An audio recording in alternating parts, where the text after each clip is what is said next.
He didn't even say it himself. He sent his wife to do it, and we had buried my daughter that same morning. My name is Howard Greer. I'm 63 years old, retired construction foreman, widower. I spent 35 years building other people's homes with my hands. I know what it takes to make something solid, something that lasts. I thought I knew my son the same way. I was wrong about that. Philip was 36, worked as a financial advisor at a firm downtown. Sharp dresser, good talker, the kind of man who always had an answer ready before you finished asking the question. Growing up, he was the one who wanted to argue every decision at the dinner table. Not mean about it, just always needed to win. I used to think that was ambition. I see it differently now.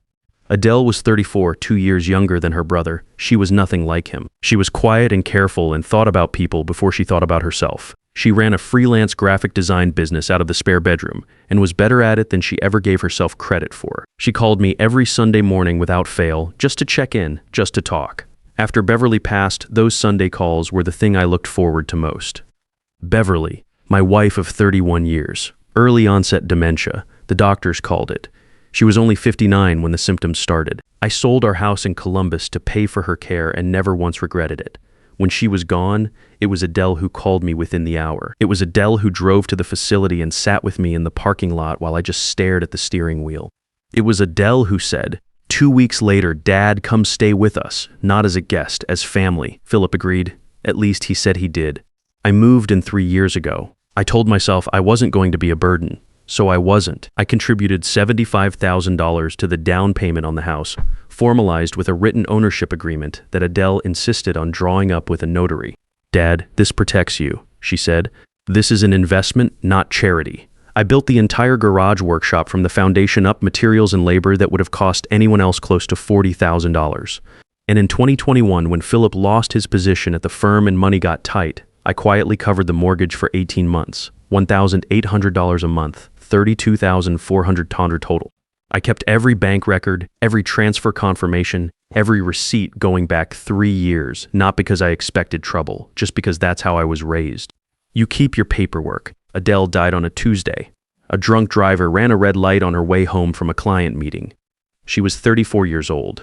The next 23 days were a blur of phone calls and arrangements and casseroles left on the porch by neighbors I barely knew. Philip handled most of the logistics, which I was grateful for at the time. He seemed steady, focused. I told myself that was how some people grieve, by staying busy, by doing. The funeral was on a Saturday. Gray October sky, not cold enough for coats, but cold enough that you noticed. The minister said Adele had a gift for making people feel seen. That was exactly right. That was exactly her. We got back to the house around 2 in the afternoon. I changed out of my suit and started going through a box of Adele's things in her old bedroom, the room she had used as a studio before they converted the basement. The room still smelled faintly of her lavender hand lotion. That's when Shirley appeared in the doorway. Shirley was Philip's wife, had been for 4 years. We got along fine, the way you get along fine with someone you see at holidays. She was organized and direct and not particularly warm, but I had never had a real problem with her, until that moment. Howard, she said, keeping her voice low and careful. Philip and I have been talking. We think it's time you started making plans for your own place. We can give you 60 days. That should be more than enough time to find something suitable. I set down the item I was holding, one of Adele's old sketchbooks, and looked at Shirley. We buried Adele this morning, I said. We know this is hard timing. She didn't flinch, but this is our house now. With Adele gone, it just doesn't make sense for you to stay long term. We want to make this transition as smooth as possible for everyone. I noticed she said our house, not Philip's house. Ours, I filed that away. I looked past her into the hallway. Philip was not there. He had sent his wife to deliver the message so he wouldn't have to look me in the eye on the day we put his sister in the ground. 60 days, I said again. That's right. I nodded once and turned back to the box. She seemed relieved. She left without another word. I heard her heels on the hardwood going back toward the kitchen. Then the sound of Philip's voice, low and quick, and then silence. I stood in that room for a while. I looked at Adele's sketchbooks, her drafting pencils still lined up on the shelf the way she always kept them. I thought about what Shirley had just said and what it meant and what it told me about decisions that had already been made before the casket was even lowered. Then I pulled out my phone and called my old friend Clifford Hale. Clifford and I had worked together at the same construction company for nearly 20 years before he retired and bought a small trucking operation that he eventually sold for enough to be comfortable. He was the kind of man who asked no questions when you needed help and only asked one question now. You got a place to stay? Comfort Inn on Broad Street for now, I said. I'll figure out something more permanent next week. I'll be there in an hour. 3 hours later, I was loading the last of my boxes into his cargo van. Philip came out onto the front porch. He was still wearing his dress shirt from the funeral, sleeves rolled up. He looked genuinely surprised, which told me he had expected me to just sit quietly in that bedroom and wait out my 60 days like a good old man with nowhere to go. Dad, he came down the porch steps. You don't have to do this tonight, I said 60 days. I know what you said. This is come on, come inside. We can talk about this. I climbed into the passenger seat of Clifford's van. Dad, seriously, you don't have to leave right now. Good evening, Philip. Clifford pulled away from the curb. I did not look back. The Comfort Inn room was small and clean and smelled like carpet cleaner. I sat on the edge of the bed with Adele's graduation photo in my hands. The one where she is squinting into the afternoon sun and laughing at something I said right before I took the shot. I don't even remember what I said. I just remember that she laughed. I had taken that photo. I had been there for every important moment of her life. Her first day of high school when she was so nervous she forgot her backpack. Her college move-in day when she cried in the parking lot and pretended she wasn't. The morning she signed the lease on her first studio apartment and called me from the sidewalk outside. Voice shaking with excitement, I had been there for all of it. And now she was gone. On the nightstand was a stack of mail I had grabbed on the way out, 3 weeks of envelopes I hadn't had the energy to open. I flipped through them slowly. Bills, a card from an old neighbor, a catalog, a form about Beverly's survivor benefits. Near the bottom of the pile was a padded envelope, no return address, just my name in Adele's handwriting. The looping, careful cursive she had used since middle school. I stared at it for a long time. I don't know exactly how long I sat there holding it before I finally opened it. Inside was a USB drive, small and gray, and a single folded piece of paper. Her handwriting again. Dad, just in case. Everything you need is on here. I love you. That was all. I set the note down on the bedside table and looked at the USB drive in my palm. I didn't have a laptop with me. I had grabbed clothes, tools, documents, the graduation photo. No laptop. I set the drive carefully in the inside pocket of my jacket and turned off the light and lay there in the dark for a long time before I finally slept. Sunday morning I was up before 6. I drove back to the house. Philip's car was gone from the driveway.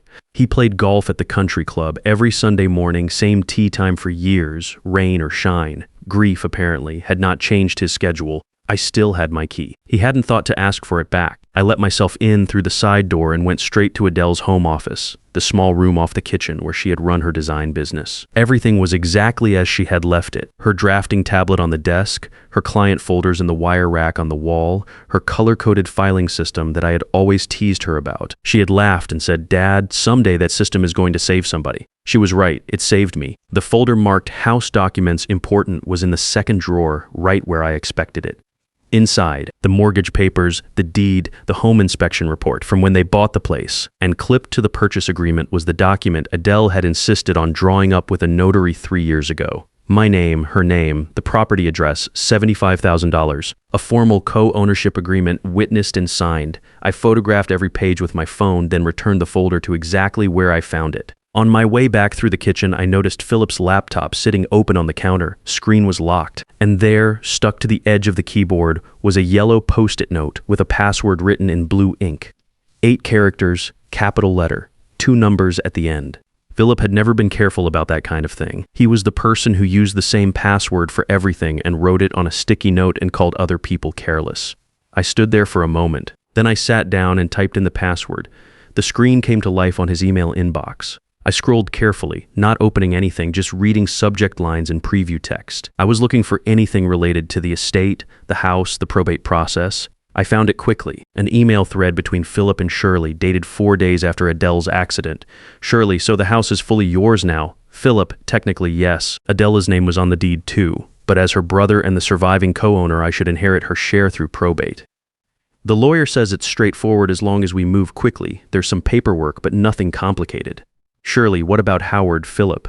He's been staying here. As far as the lawyer knows, he doesn't have any ownership stake. Just give me a couple weeks to sort things out. Can't put him out immediately. Bad optics. I took photos of the full thread. I kept scrolling. There was another email, this one sent 3 weeks before Adele's accident. Philip to someone named Carolyn Hollis.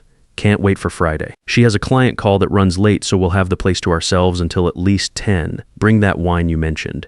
My hands did not shake. I have spent 35 years measuring twice and cutting once. I have learned to stay level when something important is in front of me. I took the photo and kept scrolling. Then I found the one that changed the weight of everything. An email from Philip to Adele's insurance company dated 11 days after her death. A beneficiary change request. My name removed. Shirley's name added. 11 days. She had not even been gone 2 weeks. I closed the laptop carefully and left everything exactly as I found it. I walked out the side door, locked it behind me, and sat in my truck in the driveway for a few minutes. Then I reached into the glove box where I had put a business card I found under Adele's desk calendar on the way out the night before. Arthur Finley, estate and probate attorney. I called the number. Finley Law Office. The voice was professional, unhurried. My name is Howard Greer, I said. I believe your firm is currently handling the estate of my daughter, Adele Greer. I'm calling because I'm a partial owner of the property at the center of that estate, and I have documentation to prove it. I'd like to speak with Mr. Finley as soon as possible.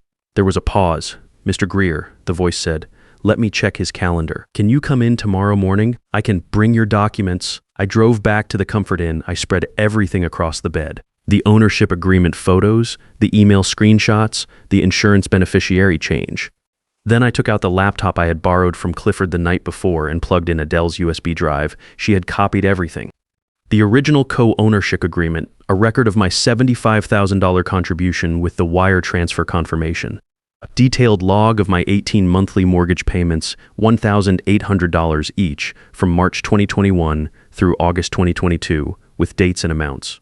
A contractor valuation for the garage workshop, putting the labor and materials at $41,500, and at the bottom of the folder, one last document.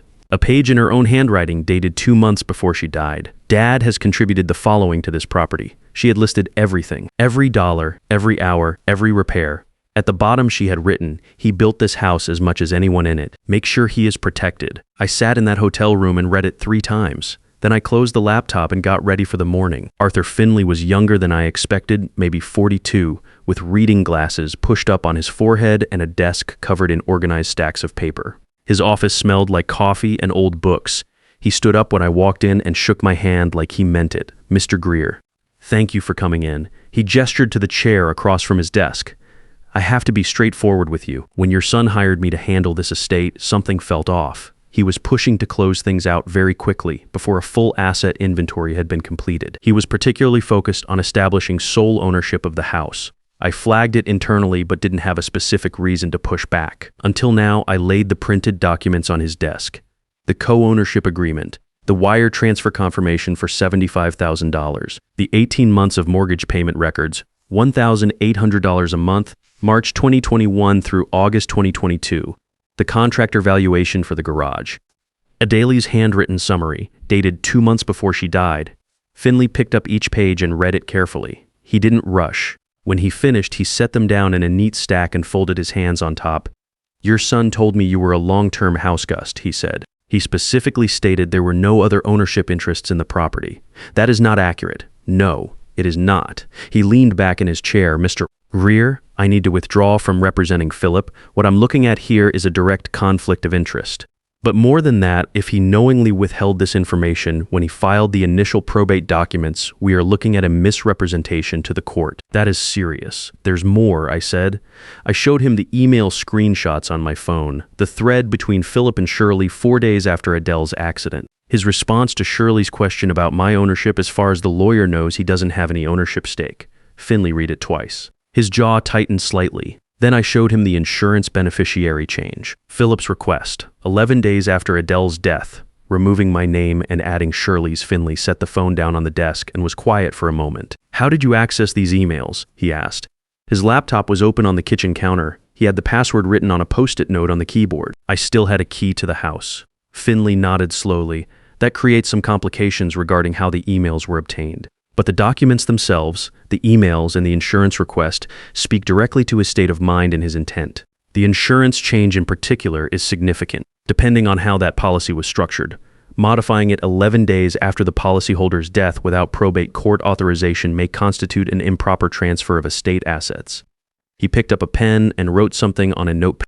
Here's what I recommend, he said. I'd like to represent you in this matter. First thing Monday morning, I'll file a motion to freeze the estate and challenge Philip's claims of sole ownership. The co-ownership agreement alone is enough to halt the probate process until this is properly resolved. The rest, he tapped the phone screen, adds significant weight to the picture of intent. I want to ask you something, I said. Philip doesn't know I've spoken to you. He thinks I'm just a grieving old man who left quietly and checked into a hotel. Finley looked at me over his reading glasses. I want to keep it that way, I said. For now, he understood immediately. You want him to keep operating as if he has already won. People make mistakes when they think no one is watching. Finley allowed himself a small nod. I'll file Monday. I won't reach out to Philip until after the motion is served. At that point, he'll know, but by then the estate will be frozen and he won't be able to move any assets. He paused. Mr. Greer, I want to be clear about something. This is going to get uncomfortable. Philip is your son. There will be a court hearing. Things will be said in front of a judge. Are you prepared for that? I thought about the post-it note on the keyboard. I thought about Shirley's voice in that hallway, careful and rehearsed. I thought about the email Philip sent to Carolyn Hollis while Adele was working late at her desk to pay the mortgage he stopped covering. I thought about the 11 days. I'm prepared. I said, Monday morning the motion was filed at 9 a.m. By noon, my phone was ringing. Philip's name on the screen. I let it ring twice before I picked up. Dad. His voice was tight, controlled, the voice he used in arguments when he was working hard to sound calm. What is this? My lawyer just called me. You filed a motion. You're challenging the estate. I am.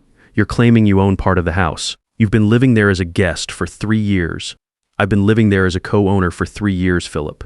I have the paperwork your sister drew up with a notary. I have the wire transfer for $75,000. I have 18 months of mortgage records from when you couldn't cover the payments. Silence. I kept everything, I said. I always do. When he spoke again, his voice had shifted. The controlled calm was gone. You need to drop this. You have no idea what you're doing. You're going to drag this out for months and spend everything you have on legal fees and end up with nothing. That may be, I said, but I don't think so. Dad, I'm serious. You're making a mistake. Drop it now and we can work something out. We had something worked out, Philip. Your sister made sure of that. You just forgot to mention it to your lawyer. He called me an old man who didn't understand how any of this worked. He said things I won't repeat. I let him finish. Then I said, I'll see you at the hearing, and ended the call. Over the next 2 weeks, Philip called 4 more times. Each call was logged. Each call was angrier and less careful than the last. His attorney sent 2 letters that Arthur told me were aggressive in tone and thin on legal substance. Philip also sent 3 text messages, one of which included a specific threat about contesting my access to Beverly's remaining estate assets. Arthur filed each one as an exhibit. The hearing was scheduled for 6 weeks after the motion. I spent those 6 weeks in the Comfort Inn. Then in a short-term rental Clifford helped me find on the east side of Columbus. I reorganized my finances, met with Arthur 3 more times, and taught myself to use the project management software Adele had recommended to me the previous Christmas, the one I had never gotten around to learning while she was alive. I thought about her every day. I still do. The probate hearing was on a Thursday morning in November. The sky outside the courthouse was the same flat gray it had been the day we buried Adele. I wore the same suit. I don't know why. It just felt right. Arthur met me in the lobby at 8:30. He had a leather portfolio under his arm and the focused, unhurried manner of someone who had done this many times and knew exactly where he stood. How are you doing? He asked. Ready, I said. And I was. Not in an angry way, just ready. We took the elevator to the 3rd floor and found the courtroom. Philip was already there with his attorney, a woman named Patricia Doyle, who billed at rates Arthur had described as aggressive. She was sharp-dressed and composed and spoke to her client in short, quiet sentences. Philip was in a dark suit, hair combed. He looked like himself. He looked like my son. For a moment, standing in that doorway, I felt the full weight of what we were doing here, a father and a son in a courtroom, 6 weeks after burying the person who had loved both of us without condition. Then I thought about the post-it note on the keyboard. I thought about the email dated 11 days after Adele's death. I walked to my seat. Shirley sat in the gallery behind Philip. She looked at the floor when I came in.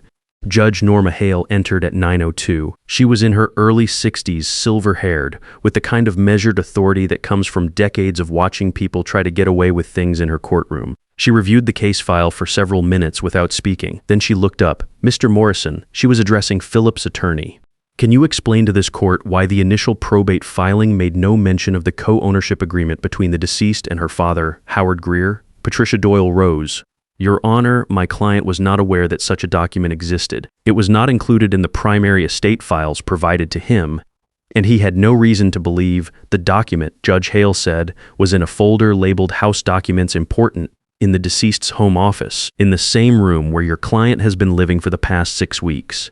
She looked at Philip directly. Are you telling this court that you never reviewed your late sister's important documents before filing for sole ownership of the property? Philip's attorney started to respond. Judge Hale held up one hand.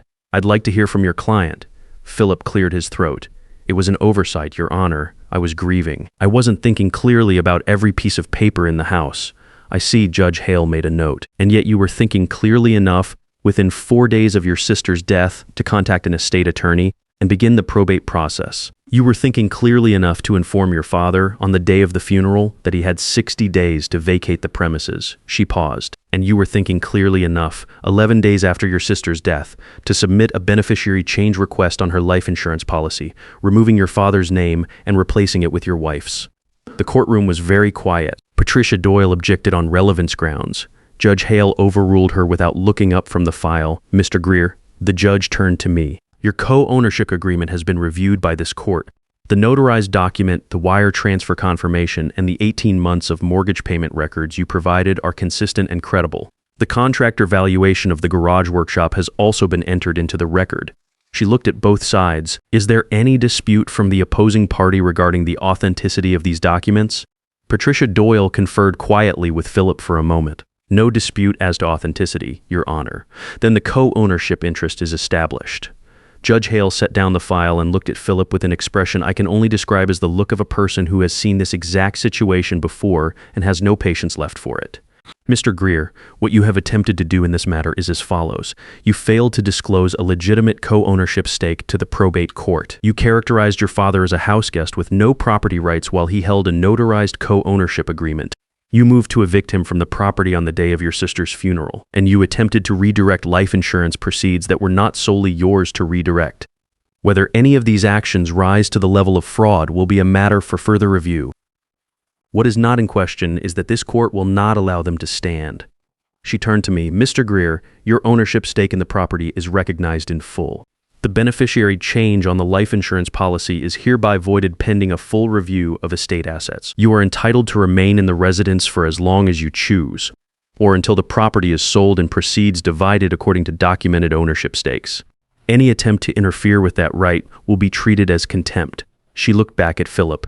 Additionally, given the misrepresentation made to this court in the initial filing, I'm referring this matter to the Ohio State Bar for review of the probate process and to the Ohio Division of Securities regarding your professional conduct as a licensed financial advisor.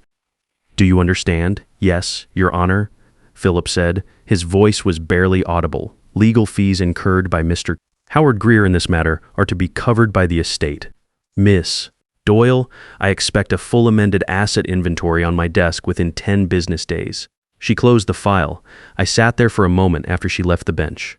Arthur put a hand briefly on my shoulder. Around us, the courtroom began to move again, papers shuffling, voices starting back up.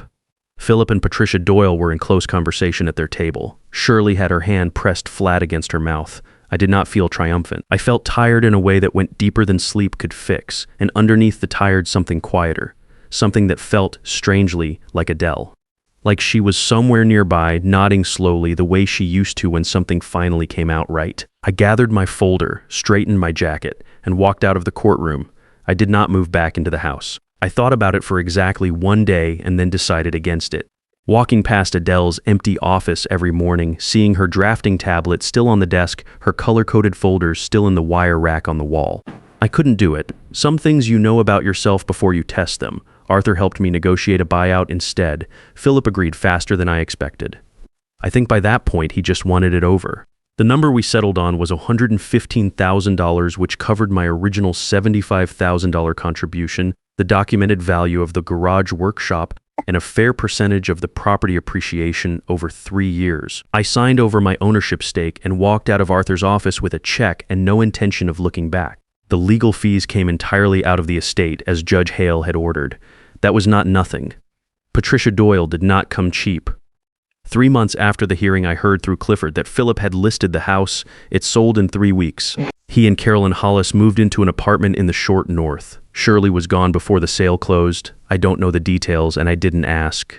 The Ohio Division of Securities opened a formal review of Philip's conduct as a licensed financial advisor. I don't know how that resolved. That was no longer my business. What I knew was that it happened, and that it happened because he made a series of choices that he thought would go unnoticed by a grieving old man with nowhere to go. He was wrong on every count. I put a down payment on a small condo on the east side of Columbus, not far from the neighborhood where Beverly and I had lived for most of our marriage. Same grocery store, same hardware store on the corner, same route I used to walk on Saturday mornings when the weather was right. It felt like returning to something rather than starting over, which was exactly what I needed. I set aside $30,000 in a trust in Adele's name. The trust is designated for her niece, Clifford's granddaughter, Sophie, who is 8 years old and already showing the kind of focused, careful attention to detail that reminded me of Adele at that age. Adele had adored Sophie. She would have wanted her to have something real, something that lasted. The rest I kept. Living expenses, a new set of woodworking tools, and a Tuesday evening carpentry class I started teaching at the community center 3 blocks from the condo. 12 students so far, mostly men around my age who just want something solid to build with their hands. We meet at 6, work until 9, and usually stand around for another half hour talking about nothing in particular. It is one of the better parts of my week. I keep Adele's graduation photo on the mantle in the condo, the one where she is squinting into the sun and laughing. Some mornings I look at it and tell her how things are going. I tell her the condo is small, but it is mine. I tell her the carpentry class has a waiting list now. I tell her I found the project management software she recommended and I actually use it, which would have made her laugh. I tell her I'm okay, and I mean it. She made sure of that. She drew up those ownership documents 3 years before she needed them. She copied every financial record onto a USB drive and mailed it to me without telling me why. She wrote out that handwritten summary 2 months before a drunk driver ran a red light on a Tuesday evening. She thought of everything because she knew I wouldn't. Not because I was careless, but because I trusted her and I trusted Philip and I trusted that family meant what I had always believed it meant. She knew better and she protected me anyway. Here's what I want to say to you, because I think some of you listening to this already know exactly what I'm talking about. Quiet is not the same as weak. If someone looks at you and sees an old man with nowhere to go, too tired and too sad to push back, they are not seeing you. They are seeing what they need you to be so they can do what they already decided to do. Don't help them. Keep your paperwork. Keep your records. Know what you own and who helped you build it. And when someone tries to erase your worth on the worst day of your life, don't argue with them. Don't beg. Just get in the van, drive to the hotel, and let them believe they've already won. They'll find out otherwise soon enough. And when they do, you won't need to say a word. The documents will speak for you, just like Adele's did.